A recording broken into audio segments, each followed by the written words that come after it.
What's going on YouTube? My name is Tormention, and today I'm going to be bringing you an in-depth Arcane Mage guide. This is my Arcane Mage right here. She is currently 12 out of 13 Mythic and HFC. We are currently working on Arcamon, got about 15% tonight, so hopefully in the next few days I will be 13 out of 13 Mythic. So, figured I'd put out a guide for all of you who want to try to play an Arcane Mage. I've never played one before, want to know how they work. I'm going to be going over everything that I know about my Arcane Mage. So that's going to give you the stat priority for the Arcane Mage, as well as talents, glyphs, the rotation that I use for different scenarios. I will be going over a few of the fights in Hellfire Citadel and kind of explain how I do the rotation and when's a good time to use some of your cooldowns.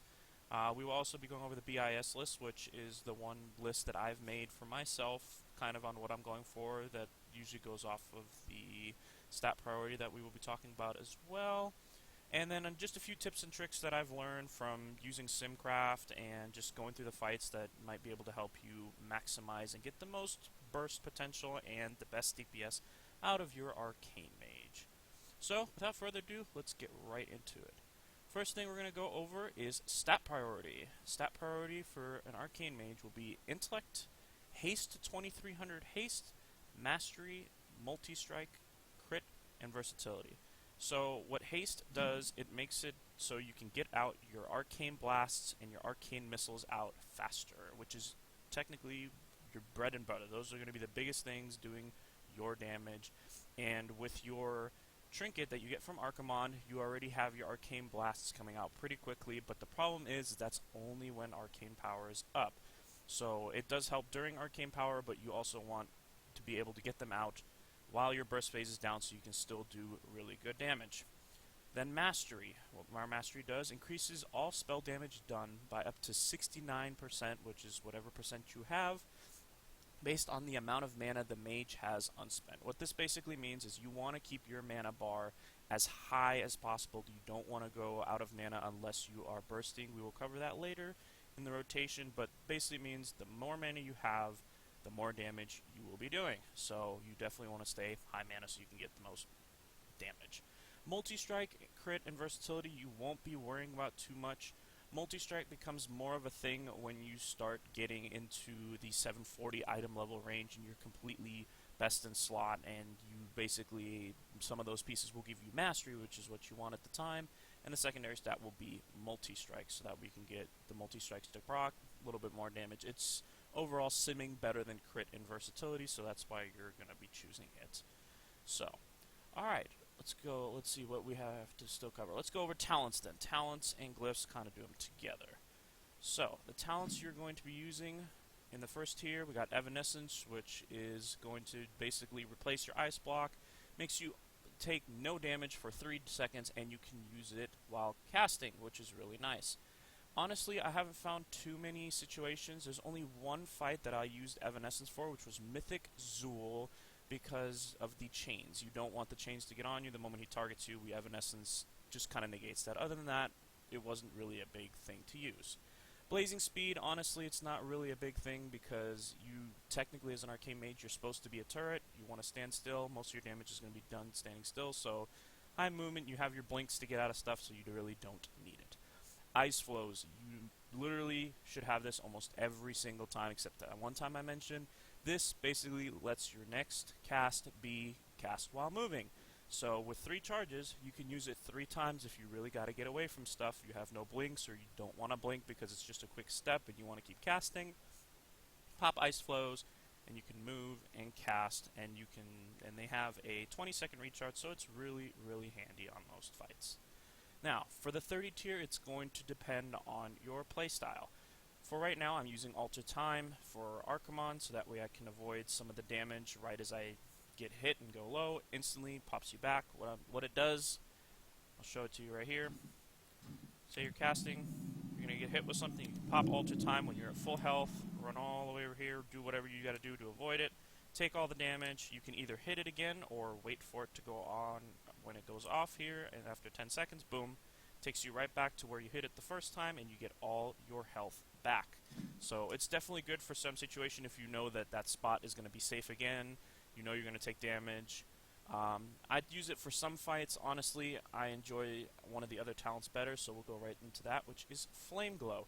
Protects you with a fiery energy, absorbing up to a certain amount of damage from each attack against you, up to 20% of each attack. Basically, this is just good. It means you're taking less damage overall.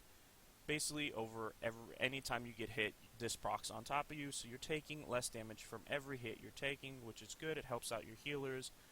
So good overall, and it's passive, so you don't have to worry about clicking anything special. It automatically does it. Just less damage you're taking from everything going on throughout the fight.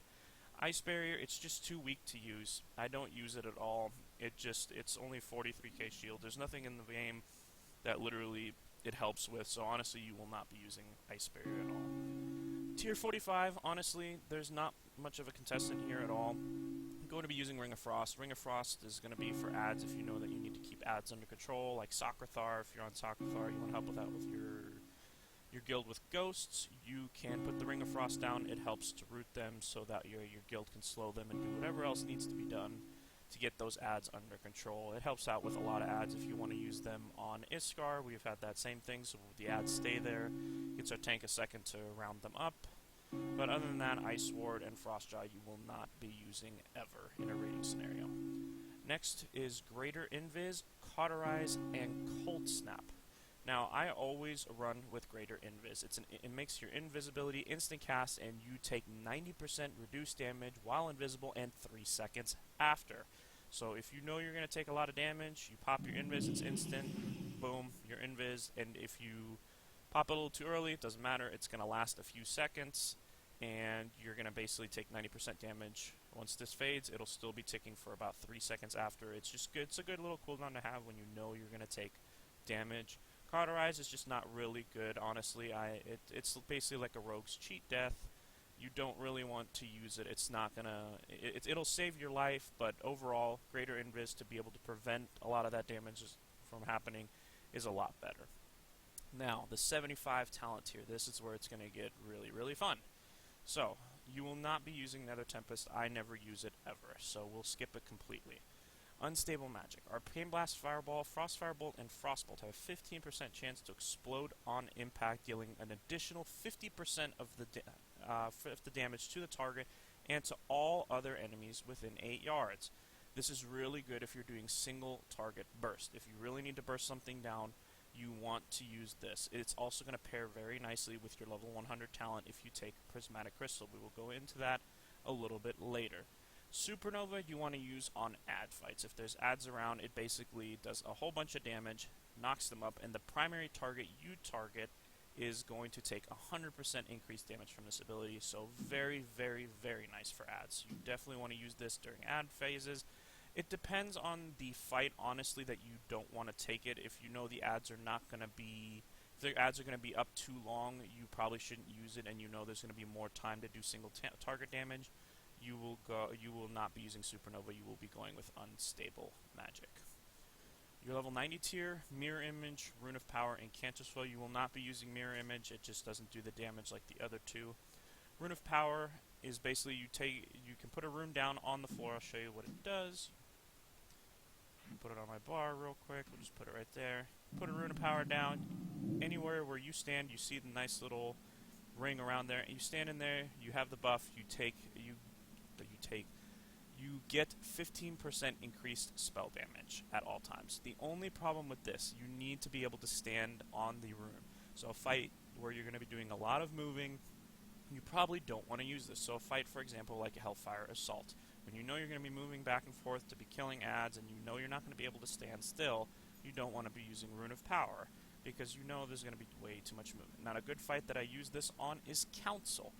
Council, we try not to move the bosses a lot, and if they do move, they move close to where I am, so I know I'm not going to have to go very far. I can put my rune down, and I'll put another one to the location where I'm going to move next. I'd literally bounce back and forth. You can have up to, I believe it's 2 runes at the time, so that fight is really good to use runes on. Other than that, I don't think I use my runes on any other fight. I've played around with it on Socrathar, and I just enjoy having Incancer's Flow, which is what we're going to go over now, instead of that. Incancer's Flow, magical energy flows through you while in combat building up to 20% increased damage, then diminishing down to 4% increased damage cycling every 10 seconds. What this means is it's basically cycling through damage, and I'll show you what it does. So we're going to attack the target dummy here. And you can see it starts at 2, 3, 4, goes all the way up to 5, which is a 20% increase, then boom, goes back down to 4, 3, 2, 1. And it stopped right there because I got out of combat. It stops. It only works in combat. Basically, this means that you don't have to worry about if you have to move at all. You can use Incanter's Flow. You don't have to worry about if you're going to be stepping outside of your rune. So it's very good for most fights. Level 100. I do not use Overpowered at all, so I will not be covering it. The best one to use if you're using unstable magic and for any single target DPS fight will be Prismatic Crystal, which is attackable only by you, and it takes 30% additional damage. You place it down, you're basically attacking your crystal.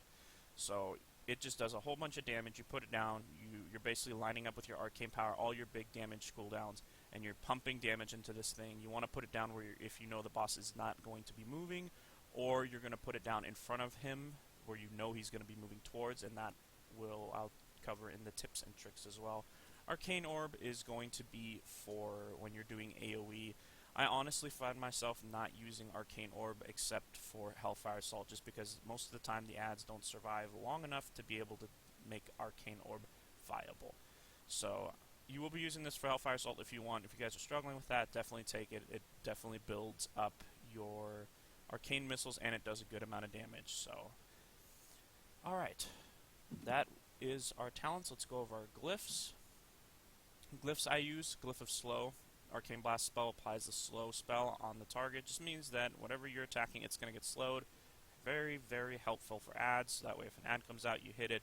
It's not going to go rampant running around going super fast. So you definitely want that. Rapid Displacement. So I enjoy this one. The only problem with this glyph is if you get stunned, you will not be able to blink, which your blink gets you normally out of stuns. With this, you no longer gain that. But having 2 blinks is awesome, because if you need to do a quick blink out, you blink out, and then you can blink back into wherever you are just to get out of something real quick. Or you can just double blink if you really need to cover a great distance. You can do that as well. It's awesome having 2 of the blinks. Arcane Explosion, I got this just because there's no other really good DPS one. I just like having Arcane Explosion just in case I do have to Arcane Explode, which is very rare, but all the other glyphs are not really that good to be using. So you don't want the increased duration of Arcane Power, only because your crystal will not be up longer if you use this. Your Arcane Power already attunes very, very nicely to your Prismatic Crystal, so you do not want that glyph. So, alright, the next thing we're going to be going over is your rotation. Now this rotation actually is going to depend on if you have 2 things. One, you need to have your Foreset. If you do not have your Foreset from Hellfire Citadel, then you should not be playing Arcane. If you want to practice, you can, but the rotation changes 100% completely if you do not have your Foreset and your Class Trinket, because your Class Trinket increasing the damage and reducing the cast time and global cooldown of your Arcane Blast is a huge, huge, huge thing. So without those, Arcane is going to be very, very, very rough to play for. You will not be seeing that big damage. Here's why. Arcane Missile has a 35% chance to create a time anomaly, summoning a random hero through time to assist you in battle. That is not the big thing. The big thing is your Foreset. Every time one of those heroes is summoned, the time anomaly, by time anomaly, you get increased damage by 12%. Now this can stack, so I think the max you can get is 3, because you have 3 Arcane Missiles, and if you get 3 of those, you're getting 12% increased damage for each one. So you're definitely doing 36% more damage, which is amazing. If you can line up that with your Arcane Power and your Prismatic Crystal, you're gonna be pumping out insane numbers, and you will be topping charts ridiculously doing that crazy Arcane Mage burst that you might have seen other people be doing. That's exactly why they will be doing it. So, I'm going to show you the rotation that I do. So let me go change my talent, make sure everything's good to go. Alright, so the way you want to start off a fight, make sure I buff myself here. Alright, we'll even do a DBM pull timer just in case. 10 seconds. Alright. Wow, it's a long 10 seconds. It feels like 5, 4. At 3, you want to start casting your Arcane Blast, and boom, you hit it. And I will go over Doom Nova later, and you want to hit Arcane Missile 4 times to try to proc your Arcane Blast 4 times to try to proc Arcane Missiles. Okay? If you do not get any Arcane Missiles at all, you instantly refresh by hitting your Arcane Barrage. That keeps your mana low. Your mana high. You want to keep your mana high, and the more Arcane Blasts you do, the lower your mana gets. So you never want to go over 4 charges. If you're at 4 charges of Arcane Charge, you do not want to do another Arcane Blast because it will put you down a lot lower mana. You will be doing less damage, okay? So now I'm going to put you guys in a situation where you guys have more than one Arcane Missile here, if I ever get one to proc. Oh my lord. Come on. Oh, well, nope, it went away. Holy cow. There we go. Okay. So you have, say you have 2 Arcane Missile procs, you're at 4 charges. Okay? We'll say you're not even at 4 charges. You have 2 procs, you want to cast 1 more, and then instantly use it and keep 2, because you never want to cap out at 3. Because if you're at 3 and you're casting an Arcane Blast, you can get 1 more charge, and you're technically not getting it because you can only hold up to 3 charges. You will lose that charge. So you never want to cap out. So if you're casting and you see that you have 2, you don't want to cast another one, boom, you hit 1. You can cast 1 more, boom, get rid of it. You can hold that 1 until you have 4 Arcane Charges, blow it out, and reset. So I'll be going over this one more time. Let me get rid of that charge here. Be saved. Oh my god, now I'm getting charges like this. So that is the time anomaly right here. You can see that I have 2 of them active, 12% damage each. So that is really, really big damage. So, alright. Well, she can shoot all she wants. Let her be. She can do her own thing. Taronda. Alright. So you're going to Arcane Blast starting the fight. 1, 2, 3, 4. You're going to dump your Arcane Missiles and reset. Now this is your conserve phase, okay? Conserve phase. This is not for burst. This is when you have none of your DPS cooldowns down. You want to just do that to keep your mana high when you do not have cooldowns. This is going to be your burst rotation, okay? The way you're going to start the fight is the same exact way. You're going to get all the way up to 4 Arcane Charges. 1, 2, 3. If you have any Arcane Missiles, you would prop them. You can make a macro. I will show you the macro as well, where you pop your Arcane Power and put your Crystal down, and then you will be spamming your Arcane Blast and doing as much damage as you can. Do not use the Arcane Missiles. It's not worth it. I'll go over that a little more in the tips and tricks. And at the last second, when you see that your Arcane Crystal is at 9, you should see a little energy bar. If it's at 9, you stop casting, you pop your Presence of Mind, and that gets you an extra Arcane Blast out. At that moment in time, you will evocate, brings you back to full mana, and then you will go into your conserve phase. Okay? Now, that is your rotation. I will go over it one more time for conserve phase, just as I'm doing now. You do not want to just spam Arcane Blast. 1, 2, 3, 4. Okay. Oh, I cast another one. You stop yourself and get rid of your Arcane Missiles and Arcane Barrage. Simple as that.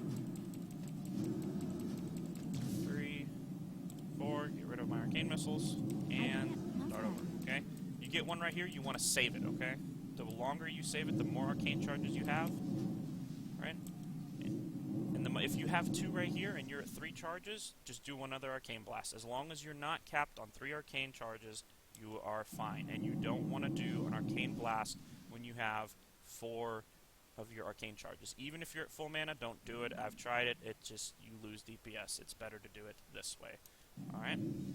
So, let's go over the best in slot lists. Okay, mine's still getting there. I'm not fully best in slot geared, so I will go over what I have written down on my paper. The headpiece will be the tier headpiece, which you will get off of Cormrock.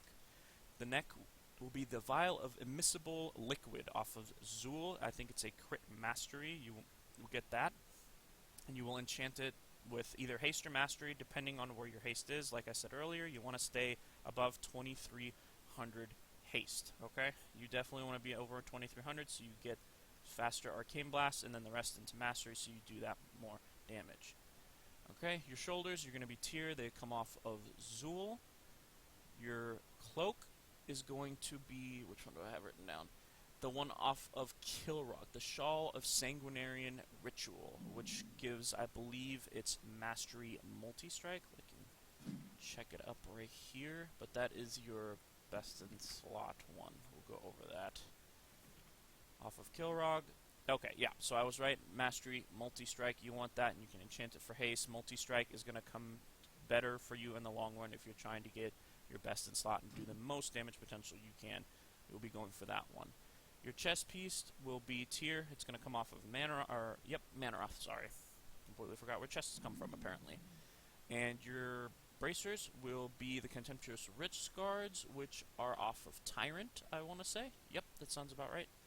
Then you will get the Velvet Bloodweaver Gloves, which will be off of Kilrog, I want to say. God, it's been a while since I gotten these. Yep, Kilrog. The belt is off of Fellord, which is the Sash of Unending Anguish. It has haste mastery, so you want that. Tyr will be your pants, which are off of Gorfreen. These are going to be the tricky ones, okay, guys? This is the issue. If you have the gold, invest into these ones if they are on the auction house. These are the best in slot ones. They drop off of the trash mobs in there, the desiccated soul render slippers. These will be best in slot for you. If not, I believe it's the ones off of Fellord, the Bloody Dagger Healed Pumps, the crit versatility. Those are the only other ones that I would say would compare. The other ones you get will be just too short of the item level. They'll be like 705. They're not very good. You'd rather have crit versatility, even though they are your worst stats. You get those until you can buy these, or you get them to drop out of Hellfire Citadel. Any one of them, normal, heroic, mythic, they're all very, very powerful. So you want to definitely try to shoot for those. If not, you can get the ones off Fellord until those end up dropping, or you can save up the gold to get them. Alright, your ring, Legendary Ring, will be your first one, obviously. You definitely want to have the Legendary Ring. And for the ring itself, the other ring that you have, right now I'm using the Crit Haste one just to keep my haste cap.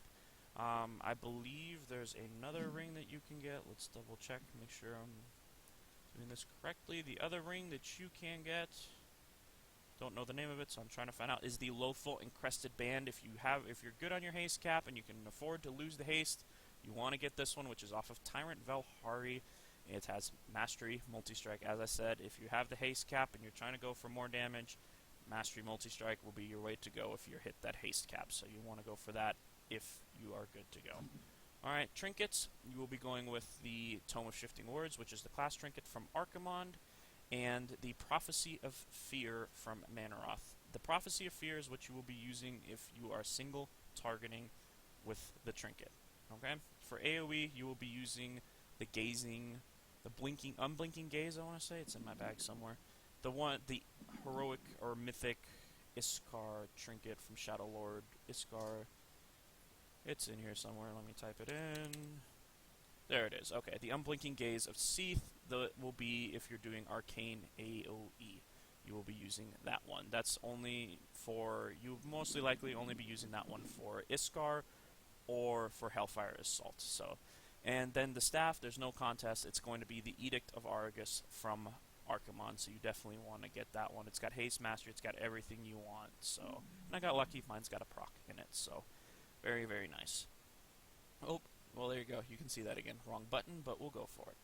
Alright, tips and tricks. So this is the little stuff that I've kind of learned over the time. The best tip and trick I can give you for an Arcane Mage is you make sure you're going slowly and steadily. Let me go over that macro with you that I have for you guys for my burst. Show tooltip, Arcane Power, cast Arcane Power, and / cast Crystal. Okay, this will be a double. You basically have to hit this macro once, but then you have to left click.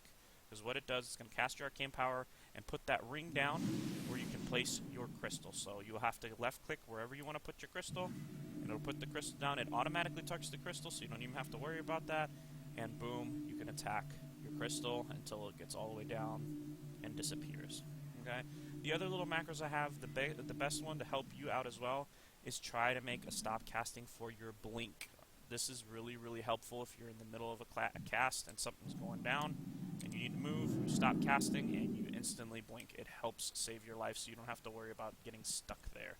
So you want to put 2 stab castings. I put 2. Some people put 1. I like having 2 just to make sure it actually works. I've heard that it doesn't if you just do it with 1. So I just use 2. Be safe. Doesn't hurt.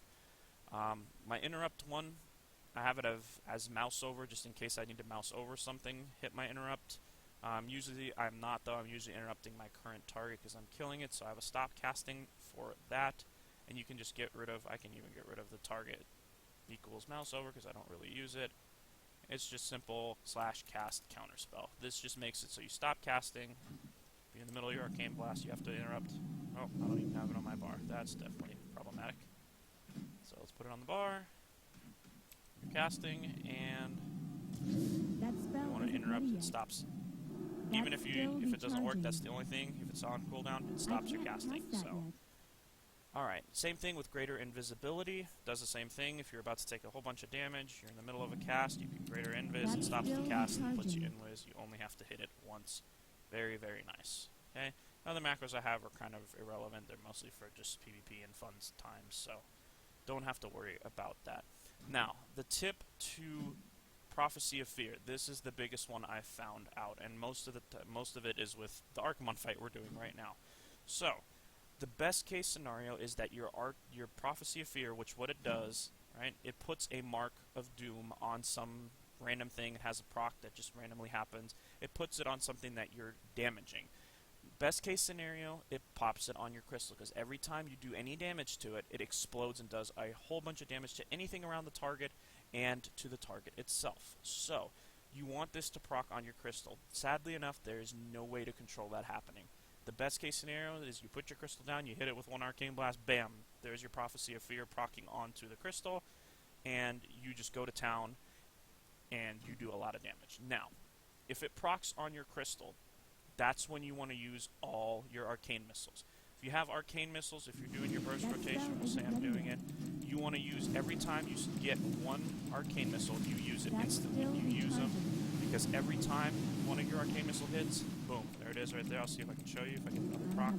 Oh, my crystal went away, but every time you hit your target with Mark of Doom with an Arcane Missile, it's going to explode for that amount of damage, and it's a lot of damage. So if your crystal is up, and you get the Mark of Doom on it, you want to keep doing your burst rotation, but if you get any charges of Arcane Missile, you use your Arcane Missiles onto your crystal so you can get the most from Prophecy of Fear. Now, what happens if you put your crystal down and you're attacking your crystal and all of a sudden, boom, the boss has Mark of Doom? This is my biggest issue that I've ever realized. So, what I did for Arcane, which is helping a little bit, I have a focus macro. I set him to focus, and I have a different button for my Arcane Missiles, so that way I basically cast them at my focus. I'll be attacking my crystal, and I will send my Arcane Missiles towards the boss, because every time, like I said, if they hit the boss, it does damage. So I found that if Prophecy of Fear procs on something besides your crystal, you still want to keep Arcane Blasting your crystal. You're going to get the most damage out of hitting your crystal, even if Mark of Doom is procced on something else. The only time that you want to hit it while your crystal is up is with your Arcane Missile. So if it's on this guy over here, I'm going to put my crystal down. I don't know if it's going to play nice. It's probably going to put it on my crystal. I want to keep attacking. Yep, it put it on my crystal, as you can see. But if it wasn't on my crystal, I would target this, shoot it over there, retarget my crystal, and boom. You can make a macro for it where you can target last target. You can do all of that if you want. But that's the biggest thing, is you want to only shoot, if your crystal's down, you only want to shoot Arcane Missiles at your Mark of Doom. If your crystal is not down, you always want to attack whatever target has Mark of Doom. Easiest way to track that, I have a weak aura, which, where did my, I can type it in. I have a whole bunch of them, but I have one for Mark of Doom. If I can find it. Somewhere on here. Finding Mark of Doom. There it is, Mark of Doom. Okay. Basically just shows whatever target. The only difference is it does not show where it is at. Okay, it doesn't tell me where the target is. It'll only light up if it's on the target. So if it's right now, if I saw it like this, I knew that my current target would not have Mark of Doom. If it'll have a nice shiny glowing ring around it, as you saw earlier, if the target I'm targeting has Mark of Doom. So the only way to get around that is you have to basically target through. Kind of sucks if there's a whole bunch of ads.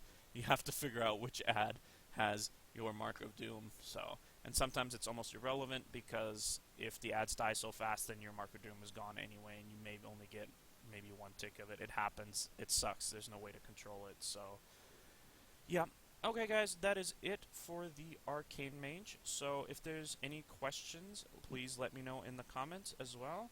And I also am going to be streaming on Twitch when we are raiding, so it's twitch.tv/Tormention. I will be streaming PvP. I'm going to have other classes I'm going to be PvPing on. I'll be streaming raid. All the information there when we raid is there. So hopefully we can get Arcamon down. I hope you guys really did like this video. Let me know in the comments what you think as well. And if you completely didn't like it, let me know what I can do to improve it. If you have any questions, again, let me know. I will try to get them, answer them as soon as possible. And if possible as well, I'm going to be definitely checking YouTube a lot. But I hope you enjoy Arcane Mage, and I will see you next time.